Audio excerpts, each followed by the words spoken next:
take away our STI checks. They are trying to leave millions of folks in need at a risk. Right now, it looks like the government doesn't give a damn about our health or our children's health. They need to realize Medicaid and Planned Parenthood are essential for our lives. And if we won't stop fighting, we are here to stand strong and stand together. I say that again. We are here to stand strong and stand together.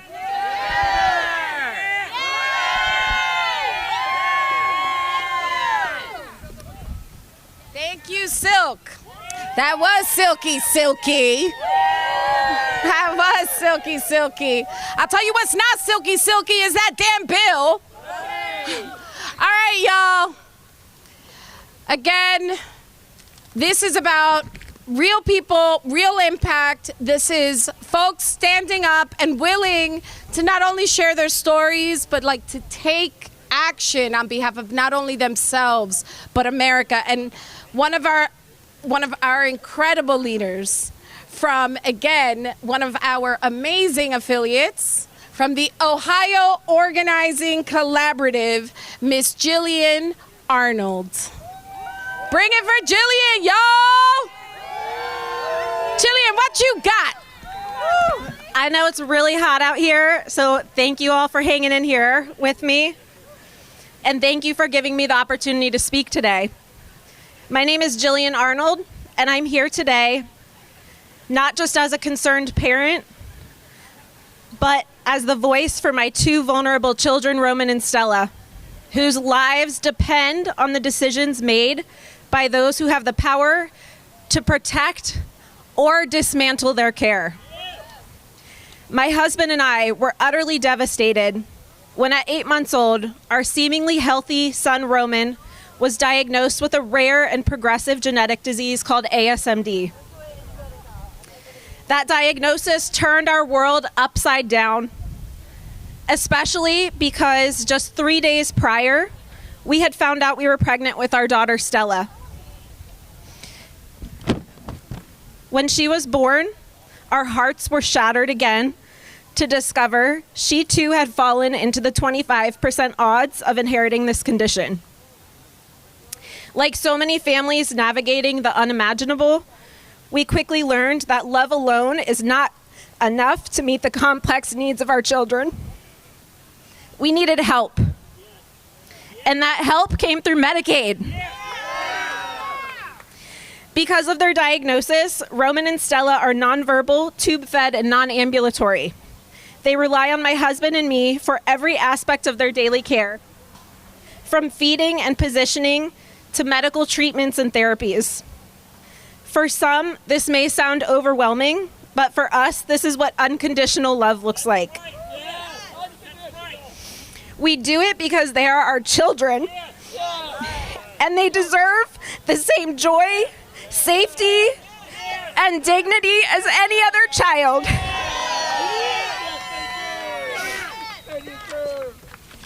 And Medicaid is what makes that possible.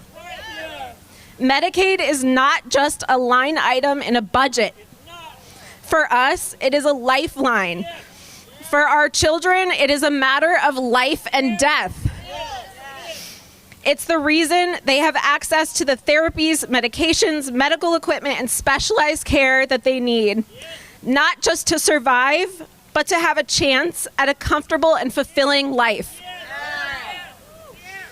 Without Medicaid, the burden would be astronomical, emotionally, physically, and financially.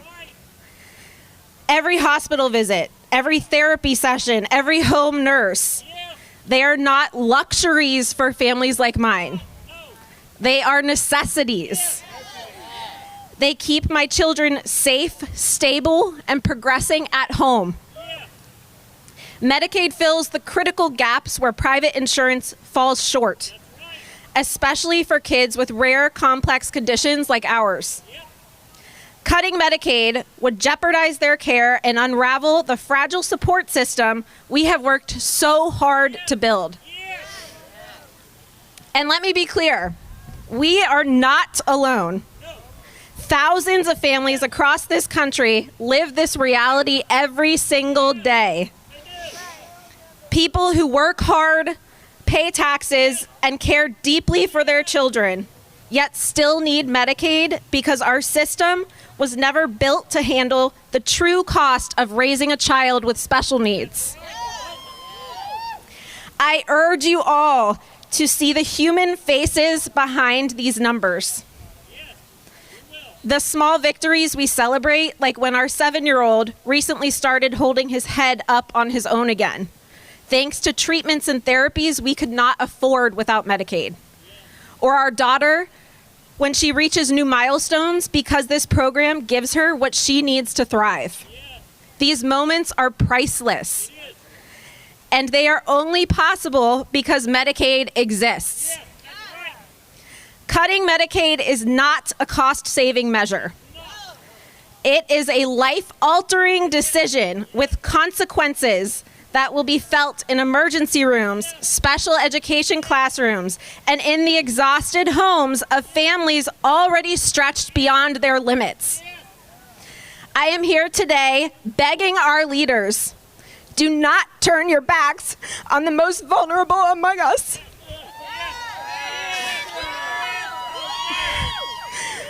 Protect Medicaid.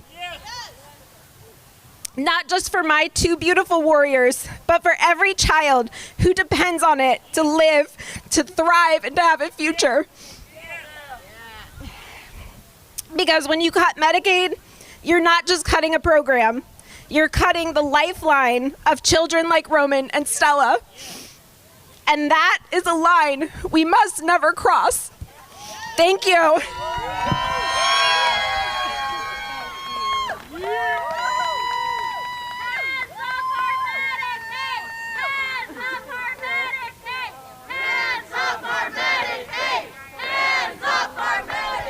Thank you. Oh. Y'all, we're going to do this. We're going to do this not only for ourselves, not only for our loved ones. We're going to do this for Stella and for Roman. We're going to do this for every single one of us because we matter. We matter. We matter. We matter more than money. We matter more than the political favors of a would-be dictator. We value more than whichever insurance company wants to cheat its consumers. We matter more than every single little thing they could come up with because, y'all, this is our nation. This is our government. These are our futures. These are our lives, and we will stand up and fight back. And now I will bring one of our last community voices, someone that could share from Texas to DC how we band together to ensure we fight for justice, we fight for freedom, we fight for each other. This is I never thought I would introduce a superhero, but here we go. Mr. Thor Armbruster. Come bring it, Thor. What you got? Thank you. Let's hear it for solidarity. Oh, that's not enough. Let me hear it again. Let them hear it over at that Capitol building. We have the numbers. We have the numbers. This number right here. 8265. I was in the House of Representatives, and they arrested me for the first time, and I was with people that had been arrested 200, 300, 400 times. This is a life and death matter, and we have the numbers. You are the numbers. You are the numbers. And we are the many. And when they introduced me as a superhero, I thought they were talking about my friend here. Dylan. You're too kind. Hi, I'm Dylan Warren, and I'm from Kansas. So, Medicaid cuts kill, right? Medicaid cuts kill. Medicaid cuts kill. Medicaid cuts kill. I am Medicaid. This is what the face of Medicaid looks like. This is what the face of Medicaid looks like. We are what Medicaid looks like. This is a life and death situation. Let's treat it like one. We have to show up every time. Numbers, numbers, numbers. Show up. We have to show up. This next week is so very important, everybody. We need you to show up. Hands off our Medicaid. Hands off our Medicaid! All right, y'all. Now we are about to launch ourselves into a freedom and justice stance.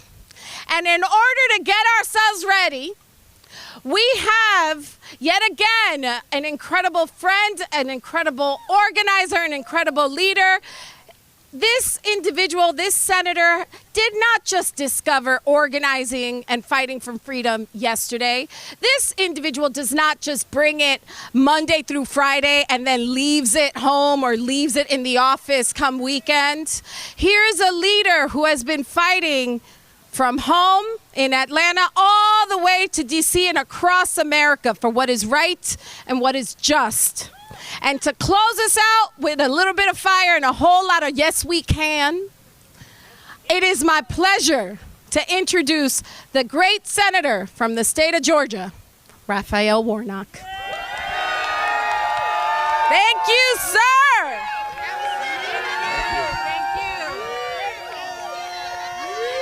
Well, hello, everybody. Thank you all so very much for being out here. And thank you for your witness in this moral moment in America. We are at a place, we're standing at a crossroads. This is about what kind of country we want to be. We already know who Donald Trump is. And the question is, who are we? And what do we want in a moment like this? I don't know about you, but I want a country and a vision that embraces all of us. And so I'm proud to be here with you in this moral moment. I represent the people of Georgia in the United States Senate.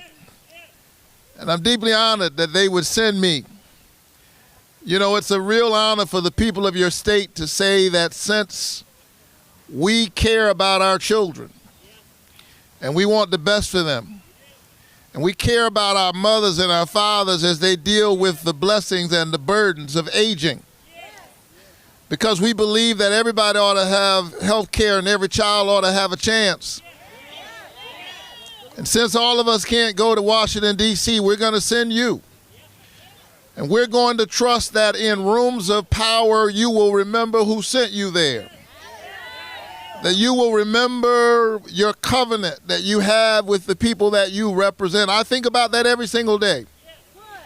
But every time I come and speak at a rally like this, I am reminded that long before I came to the Senate, long before I represented Georgia in these halls of Congress, the last time the Trump administration was pushing forward a reconciliation bill, the year was 2017.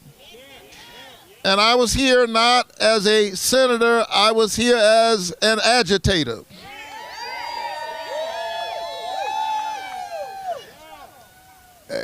In 2017, they were focused on cutting health care. They wanted to kick people off of their health care.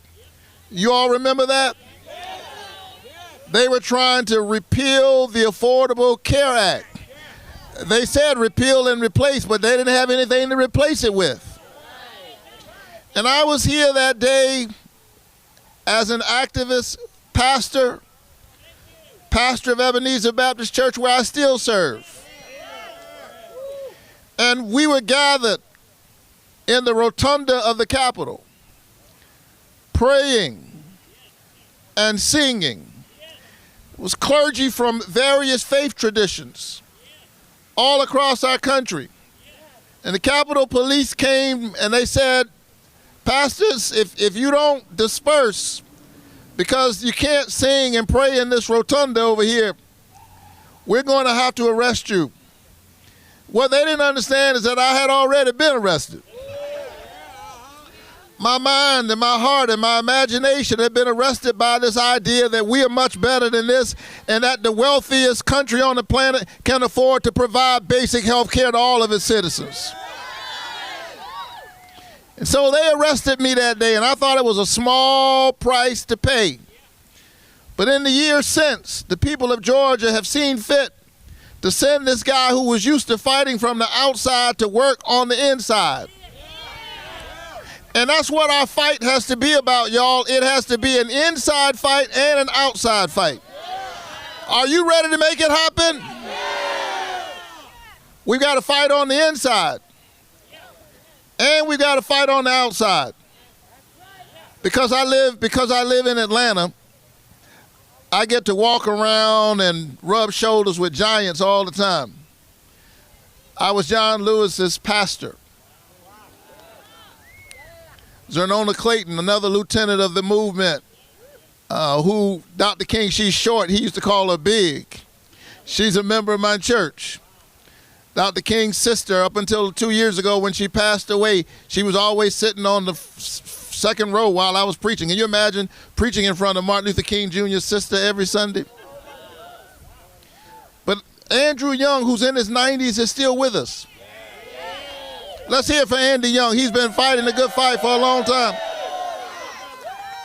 But I want you to hear me today. Andy Young tells me this great story. He says that after they passed the Civil Rights Law of 1964, Dr. King went to see the president. And he didn't go to the president just to say thank you for passing the Civil Rights Bill. He went to the president and said, now what we really need right now is a voting rights bill.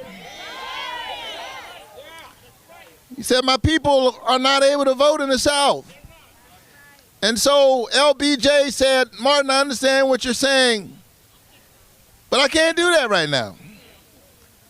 I had to expend so much political capital just to get that civil rights bill over the finish line. He said, I don't have the power to do that right now. And so they left the White House. And the staff was feeling all demoralized and dejected. Andy Young among them, they said, Doc, what are we going to do? The president says he doesn't have the power. And Dr. Martin Luther King Jr. with a shrug said, well, if the president doesn't have the power, I guess we're going to have to go and find him some.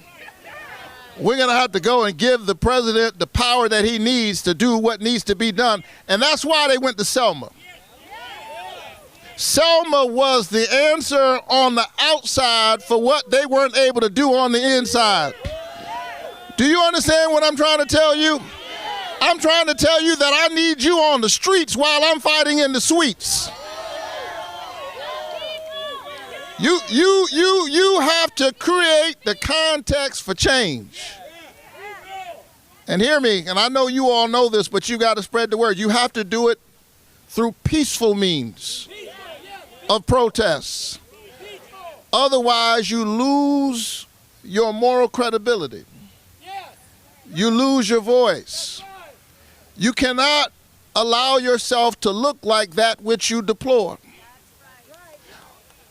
Isn't it a sad irony that Donald Trump is talking about he may have to invoke the insurrection clause?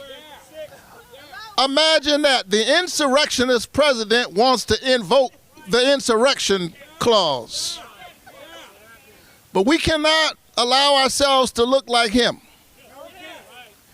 because he is trying to divide us. He is using our military men and women and service members as pawns in a sad and cynical political game.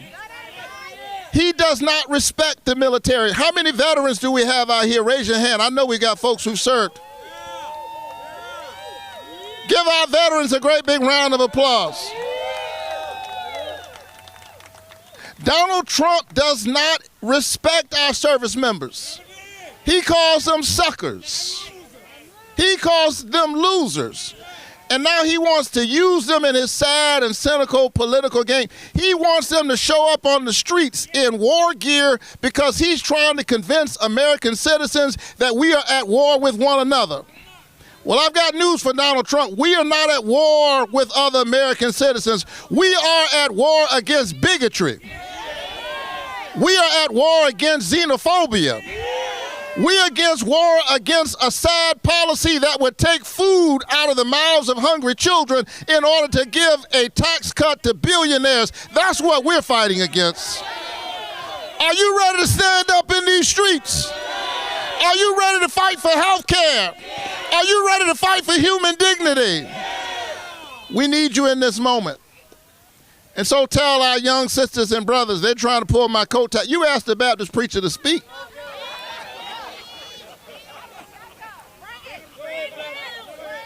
I'm serious. Tell our young activists that Donald Trump wants nothing more than to be able to call martial law. He wants the story to be about police cars burning. Don't burn any police cars. We need law enforcement. Every now and then we got to challenge them, but we need law enforcement. Don't. We must not become like him. Do you understand what I'm saying? Because he wants to change the subject. And I don't blame him. What he wants to do is unpopular. I don't blame him for wanting to change the subject. He wants to cut $800 billion out of Medicaid, kick people off of coverage, disabled people, children, the working class. He wants to kick all of them off of health care. He wants to cut $300 billion out of SNAP just to give people like Elon Musk a tax cut. No wonder he's trying to change the subject. But we're going to hold him accountable, and we will not be distracted. We will not be distracted, and we will not be divided. We're focused, right? We're ready, right? We know the work that is in front of us, and we know that it's not about the people in power, it's about the power that's in the people. So stand up today, and stand up tomorrow, and stand up the next day, and stand up the next month, and keep on standing until every child has a chance and every American has health care, and we push toward a greater future. God bless each and every one of you.